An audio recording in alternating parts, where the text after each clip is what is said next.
Andres, you told this story years ago, and I've remembered pieces of it, about how Haussmann brought in basically citizen Parisians to help become part of the development process. And but I want to get it on tape this time, so I will never forget it again. Okay, I'm not sure I can be as effective as possible now, but I'll give it a try, okay? Because Sure. So Napoleon III arrives in Paris after the Revolution of 1848. Okay. That is a revolution all over Europe, and it frightens the kings and the royals and the aristocracy. Right. He arrives in 1851, having seen Regent Street in London. Right. He arrives in Paris, and it's a mess. Yeah. It's a bunch of villages that have come together without disconnected sewers. Sure. It was one of the biggest messes in Europe. But he's got the idea of urban planning. He gets Haussmann, an incredible sort of brilliant.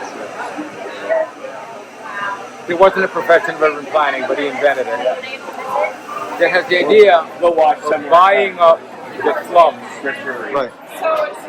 In piercings. He would demolish all the villages, put them together, put the sewers in, repave them, and make lots that are 70 to 100 feet wide. And with a very simple code and a pattern language, he creates the possibility of hundreds and perhaps thousands of small developments. And the idea was not only to get a lot of buildings built quickly, but to create a middle class.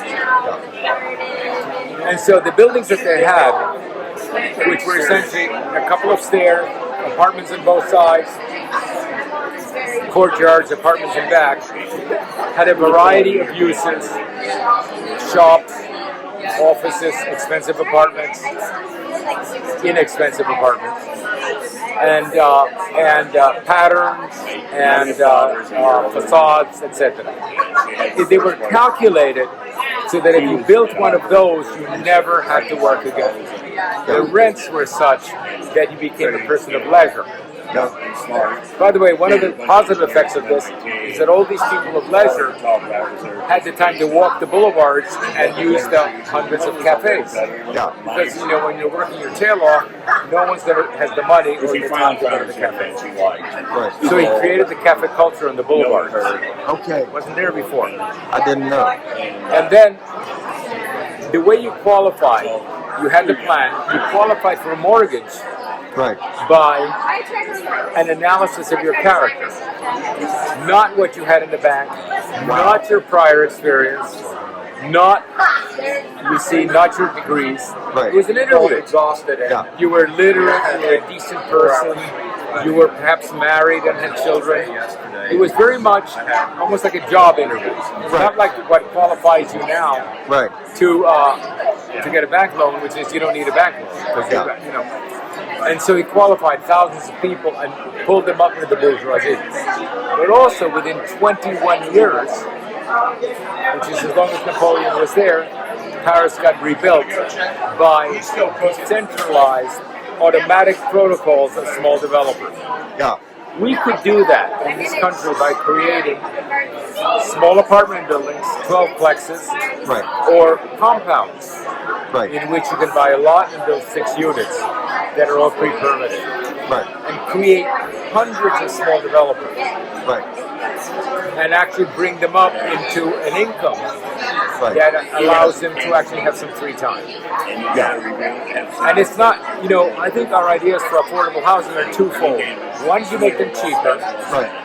with lousier, with innovations, or smaller. You make them cheaper technically, or you give them subsidies.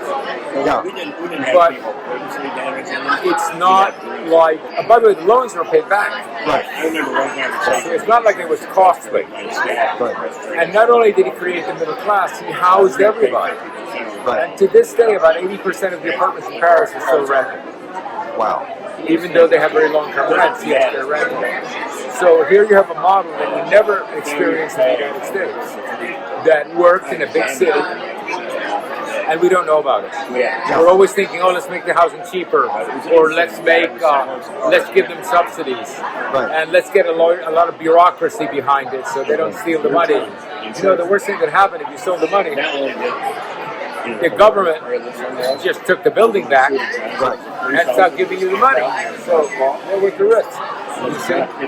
Yeah. It was no bureaucracy. Right. It was marvelous. And you couldn't steal very much if you were corrupt because it was small buildings. Yeah. Now, they were pre-permitted. Remember, now, to go through the permitting process, you need to be a very big developer because it's so onerous that you can only justify it by building a very big building. So there are no small builders, there are no small developers. What these people need is to all become small developers.